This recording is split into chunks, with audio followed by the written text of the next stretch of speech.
This presentation provides information on what students need to be a good digital citizen, why it is needed, and how it can be taught. Today's students have an incredible opportunity to acquire knowledge from any device that can access the internet. The problem is that there is a dark side to the internet where there are way too many incidents of students victimized by cyberbullying, students volunteering personal information online, and students posting immature photos of themselves. We need to know what digital citizenship is and what makes students use the technology for good digital citizens. Even though its history has only been around since the 90s, its backstory dates back much further. What are the techniques that leaders and educators need to broaden their knowledge of teaching digital citizenship on a global scale and the intricacies that go along with it? Being technologically aware is a positive habit that needs to begin in the classroom, but it should also be encouraged by teachers to maintain the positive habits once students are out of the classroom, as to make certain that they stay good digital citizens for a lifetime. What is digital citizenship anyway? Well, it's all about teaching students on how to be responsible, safe, effective, and aware while on the internet with their digital devices. They use technology to educate themselves and for online civic engagement by participating in their communities and contributing to society. To ensure digital citizenship is championed nationwide, schools are incorporating technology and the proper instruction of technology, along with the learning opportunities to form students that want to use technology to affect policy, better their community, and to get along with others that have different opinions than theirs. What is the history of digital citizenship? Well, the idea of technology raising ethical considerations did not start with computers. Prior to computers, the most recent major tool to change society and education specifically was way back with the printing press. Well, what the printing press allowed us was a way of sharing ideas with the masses and forever changed how we look at learning and the educational field. Moving forward with the growth of technology in the 50s and 60s, when telephones and televisions came into many homes, continues this trend of sharing information across vast areas in a short amount of time. Marshall McLuhan, in his 1964 classic Understanding Media, The Extensions of Man, proposed that the medium itself, not the content it carries, should be the focus of study. In other words, it was becoming apparent that the behavior associated with the technology was just as critical as the message coming from the technology. During the 90s, technology users recognized that there needed to be structure to what was considered appropriate and inappropriate use of technology, and the interest in computer ethics grew rapidly during that time. And at that time, the world was just beginning to settle in and embrace personal digital technology as something that was here to stay. The term digital citizenship started to show up in the classroom. And in those early days, the term was more related to the actual access to technology and the proper way in which we use it, focusing on the hard skills and the digital literacy.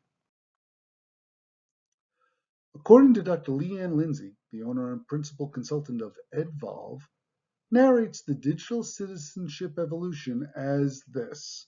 The early days were called DigCit 1.0, and in its present form now, it was DigCit 2.0. And in the future, it will be DigCit 3.0. She views the first period of digital citizenship from the year 2000 to around 2015, when an ever-increasing number of students were using technology and educators began to see the issues and the problems arise. Online predators luring kids would bring up safety issues, and keeping kids away from sexual sites would spark legality and responsibility issues.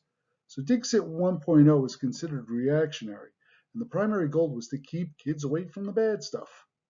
The tone of DigCit 2.0 changed from what I can't do from 1.0 to what I can do, with the goal of digital participation as a benefit, putting students in control of their digital life with informed instructions as guidance.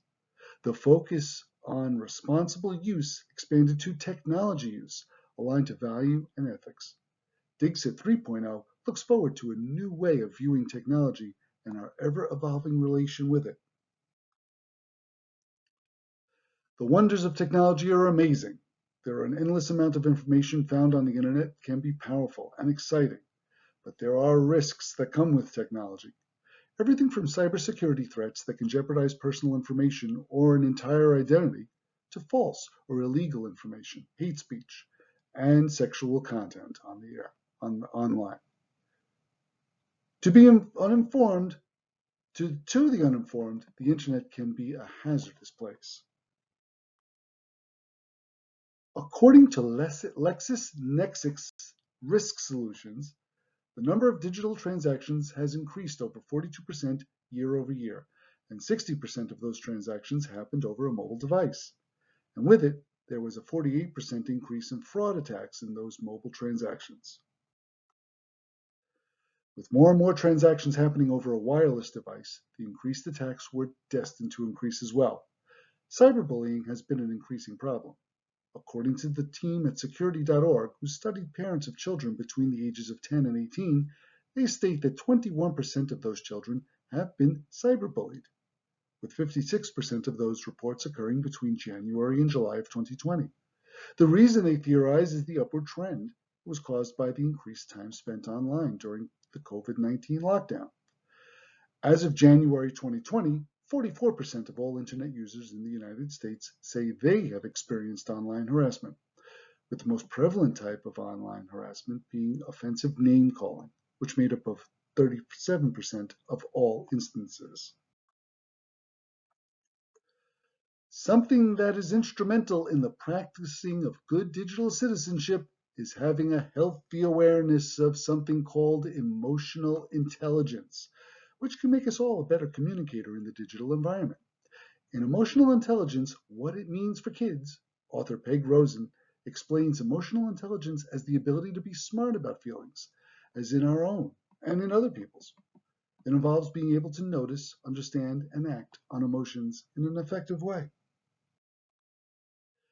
Daniel Goldman, noted psychologist and author of Emotional Intelligence, Why It Can Matter More Than IQ, explains how emotional intelligence can have 5 basic parts. Self-awareness, when people know what they're feeling at a particular time and understand how their moods affect others.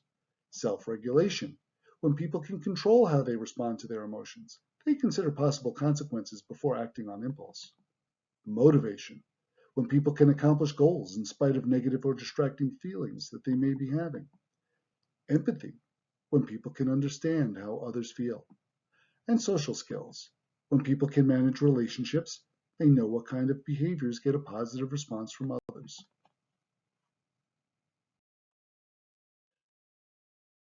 There's really no standard lesson plan needed to make it happen, yet there can be some learning techniques that can be used that will be effective.